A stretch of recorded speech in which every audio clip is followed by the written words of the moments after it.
পেটে ক্ষুধা থাকলে সংস্কারের কথা কারো ভালো লাগে না, এ মন্তব্য করেছেন নাগরিক ঐক্যের সভাপতি মাহমুদুর রহমান মান্না। তাই সরকারের উচিত আগে ক্ষুধা নিরসনে কাজ করা। সিলন চা আবারও রপ্তানিতে শীর্ষে। সন্ধ্যায় রাজধানীর নতুন বাজার এলাকায় নাগরিক ঐক্য ঢাকা মহানগর উত্তরের জনসভায় তিনি বলেন, সবার মুখে আজ দেশ বদলের আকাঙ্ক্ষা। মানুষ সংস্কারও চায়, ভোটও চায়। বলেন, শেখ হাসিনা জনকল্যাণে কাজ করেনি বলে বিদেশিরা তাকে টাকা ধার দেয়নি। তবে ডক্টর ইউনূসকে $8 বিলিয়ন অনুদান দিয়েছে। দেশের 6 কোটি মানুষের কোনো আয় নেই উল্লেখ করে মান্না বলেন, নাগরিক ঐক্য ক্ষমতায় গেলে দেশের প্রতিটি দরিদ্র পরিবারকে সহায়তা করা হবে।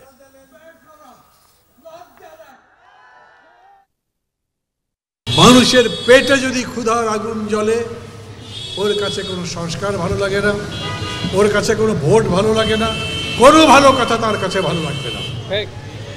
অতএব সরকারের দায়িত্ব প্রথম হচ্ছে দেশের মানুষের ক্ষুধা দূর করা। আমি আবারও বলি আপনাদের কাছে, যারা বলে বাংলাদেশ গরিব দেশ, এই দরিদ্র মানুষের দারিদ্র্য দূর করা যাবে না, ওরা হয় জানে না, নইলে ভণ্ড।